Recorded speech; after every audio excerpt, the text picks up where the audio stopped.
Welcome to the Baskets of Fun Finishing Idea video number 1. I'm going to be using my Christmas blocks for this video. I'm going to guide you through the two projects I made, a lap quilt using the 10-inch finish blocks and a table runner using the 5-inch finish blocks. There will be two more videos that will come out, one using the blocks made with the 30s fabrics and one made with the blocks that were red and white. You can use the blocks to make anything you want, but here's what I did with mine. For my Christmas blocks for the 10-inch finish blocks, I just wanted to do a simple setting that was 3 blocks by 4 blocks on point with some setting squares and triangles. I tried out a bunch of different color combinations before I made my final decision.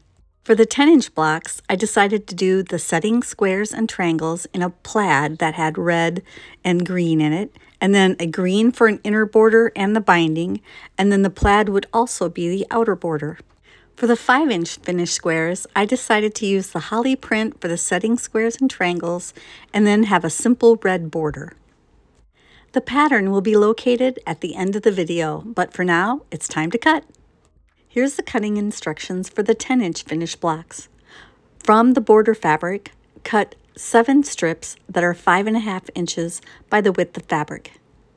Once I've straightened my fabric, I will first cut at the 11-inch mark and then cut at the 5.5-inch mark, so I have 2 cuts without having to move the fabric as much. I fell in love with this red plaid fabric, so I'm going to use it for both the setting fabric and my outer border fabric, but if you wanted to, you could use 2 different fabrics for those 2 things.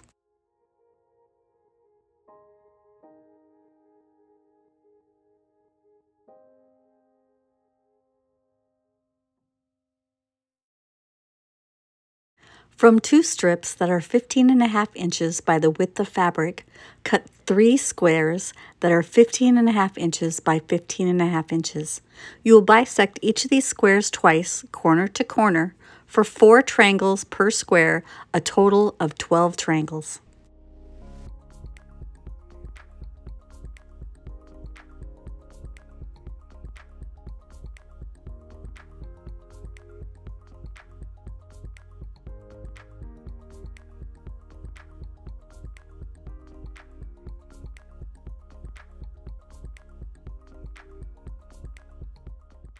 From an 8 1/4 inch strip of fabric, cut 2 squares that are 8 1/4 by 8 1/4. Bisect each of these once, corner to corner, for 2 triangles per square, or 4 triangles total. From 2 strips that are 10.5 inches wide by the width of fabric, cut 6 squares that are 10.5 inches by 10.5 inches. In the comment section below, we hope you will share with us the colorway that you made your blocks out of this year. We'd love to hear about it.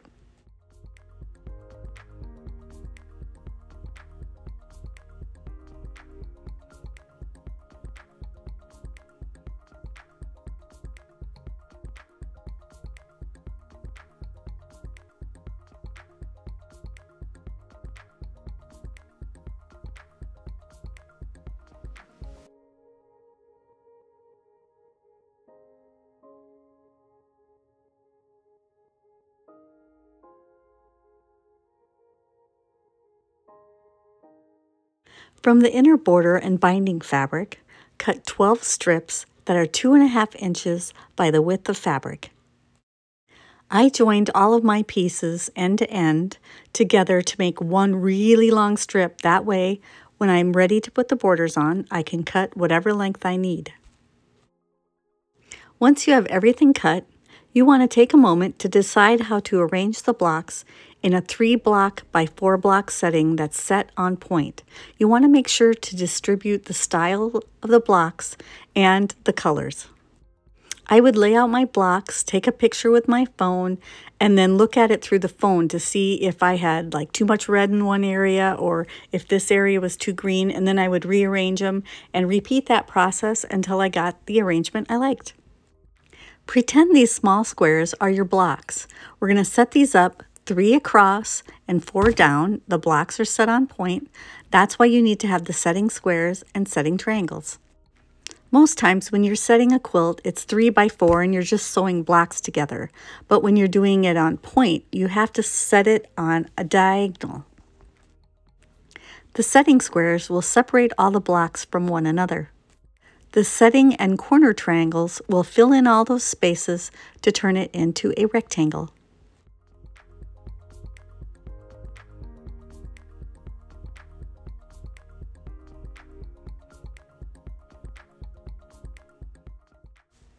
First, I'm going to separate out the rows so that you can see how it's broken up into the different rows. The first row will have 1 block.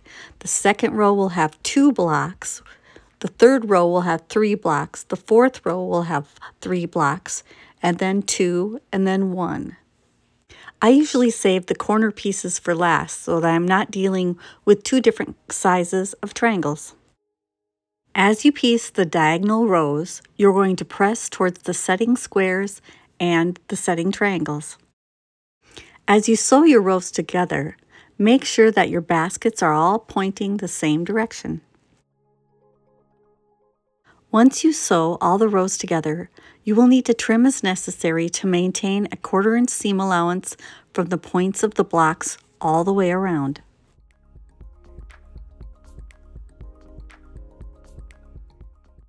Once I have the quilt trimmed, I will do a stay stitch all the way around the quilt top, 1/8 inch away from the edge. And remember, we're piecing using a 1/4 inch seam allowance. When you're piecing the triangles to the squares, you want to make sure you're matching up the corners and not worrying about the tips that are hanging off the edge of the squares. The triangles are slightly oversized to allow for trimming. Once you have the quilt top put together, then you want to measure the quilt top. You should measure it at each end and then also in the center. Ideally, these measurements will all be the same. What you want to do is cut 2 strips that match the length of the quilt after you've measured it. Make sure you pin the borders to the quilt top before you sew. Match the ends and the center and ease the fabric as needed. Press towards the inner border fabric. Then measure the top again and cut 2 strips that measure the width of the quilt top. Pin to the top and bottom of the quilt and sew in place. Press towards the inner border fabric. Sew all the outer border strips end to end and press the seams open. I just used a straight, not angled seam. Measure the quilt top and use that same method we did for the inner border fabric for the outer border fabric. Measuring and cutting to that measurement plus the pinning should help your border pieces lay nice and flat. Now it's time to quilt as desired and bind. You will need to get backing that will measure about 66 by 80. You could either use 108 and get 2 yards or a regular width fabric and get 4 yards. That would be plenty of fabric. And you will need a twin size batting. I used Warm and Natural for my quilt. For quilting, I picked out 2 different designs, one for the basket blocks and one for the plaid squares. For the outer border, setting triangles, and inner border, I just used a stipple pattern. I used white thread on the basket blocks and red thread everywhere else. Instead of using one fabric for my backing, I used up all my leftovers from all the blocks and just randomly put them together to make a piece that was big enough to be the backing. I really like how I can see the quilting designs on the back side in these bigger open areas of the white fabric. I'm also going to use a Pigma pen, and on the back of the quilt somewhere in this white area, I'm going to write my name, the year I made this quilt, and my hometown. I used up most of my extra fabric piecing the backing of the quilt, but anything that was left was cut into either 2.5 inch or 2 inch strips because I save all those sizes, of course.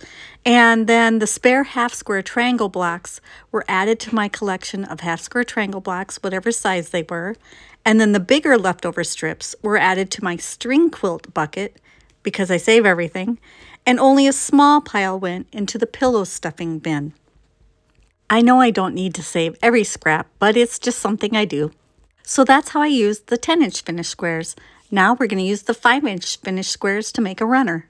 If you don't want to make the runner, you could make a small wall quilt using the same setting as the big quilt. For the runner, you need to cut one strip that's 5.5 inches by the width of fabric. You will need 5 squares that are 5.5 inches by 5.5 inches.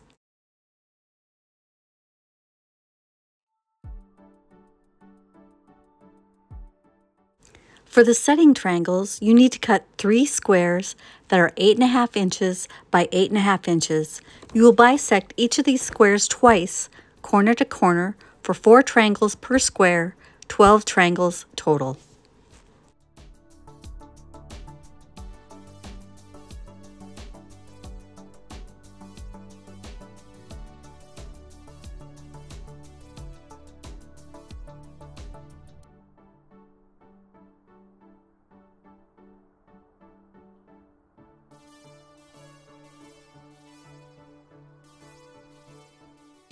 You also need to cut 2 squares 4.5 inches by 4.5 inches. Bisect each square once, corner to corner, for 2 triangles per square, 4 triangles total.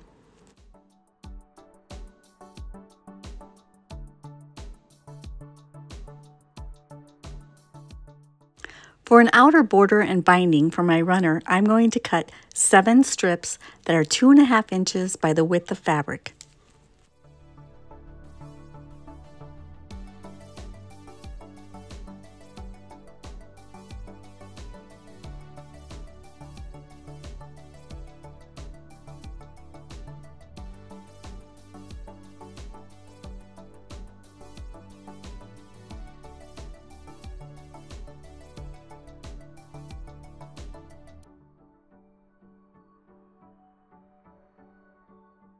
The setting for my runner is going to be 2 blocks across and 6 blocks long.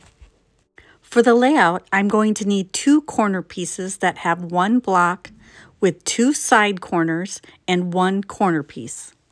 On this particular runner, half of the blocks will face one direction, half of the blocks will face the other direction. You could also do it where half face one end and half face the other, or they all face the same way and have it be like a mini wall quilt. You will need 2 rows that have 2 blocks, a spacer square, a side triangle, and a corner triangle. And finally, you will need 3 center rows that each have 2 blocks, a spacer square in the middle, and 2 side triangles that face opposite directions. All of these rows should have the same angle. You want to make sure that one doesn't go the other direction, or you'll have to get your seam ripper out. Before I sewed it all together, I laid it out so I could see it to make sure I had balanced out the blocks and the colors, and I had all the blocks facing the correct way. And then I separated out the rows so I knew what I was sewing. And then it's just a matter of sewing everything together. Remember that when you are sewing triangles to the squares, you want to match up the corners and not worry about the triangles that hang off the edge of the squares. I would sew on 2 rows at a time so I could kind of keep feeding pieces through the machine without having to stop as often. If you look too closely, you'll notice that not all of my blocks are perfect. I'm not sewing for perfection, I'm sewing for fun. I waited till I was all done sewing my rows before I pressed. When you press, you're going to want to press towards the setting triangles and the setting squares. At the beginning of the year, I hadn't planned to make all of the 5-inch square blocks for all the different colorways, but once I started in and was making them, they were just too cute and too fun to make. And so at the end of the year, I knew I would have some extra projects to do, but I really like the fact that I made all of the blocks in all of the sizes. We will start another block of the month for 2024, so keep watching our channel for news on the new block of the month.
Once you have all the rows sewn, you're going to start sewing them together in order.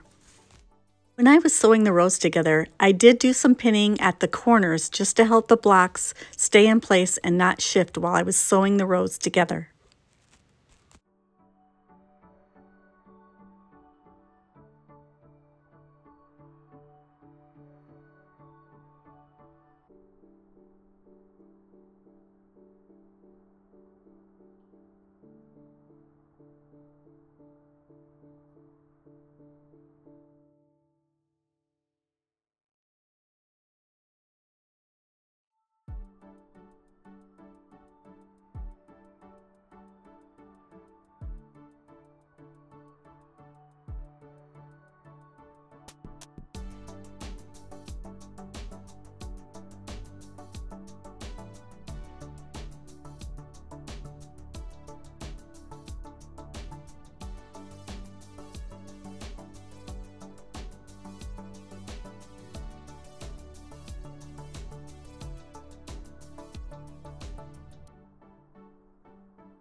Once all the rows are sewn together, you're going to want to press the quilt top.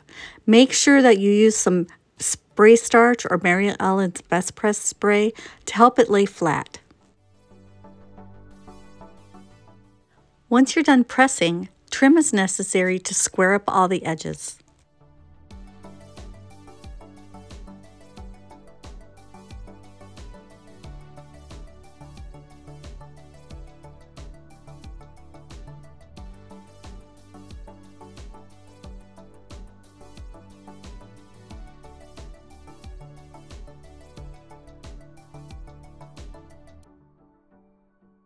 Measure the quilt top. Cut 2 strips that match the length of the quilt top. Pin before you sew, match the ends and the center, and each the strip as necessary to sew it on. Press towards the outer border pieces. Measure the quilt top again to get the width and cut 2 strips that equal that measurement and pin to the ends of the quilt top. Layer with batting and backing, quilt as desired, and bind. I used the design on the backing to do a simple crosshatch for the quilting on the runner, and I used variegated thread in the bobbins because I knew it would be on the top of the quilt. And even though I'd already cut the red fabric for the binding, when I went to put it on, it looked like it was going to be too much red, so I decided to bind with the green holly fabric instead. It's okay to change your mind. I just put those 2.5-inch red strips into my strip bucket. The pattern can be found in the Files section of our Facebook group called The Quilted Forest Friends, or you can push pause and take notes, or screenshot it and print it at home.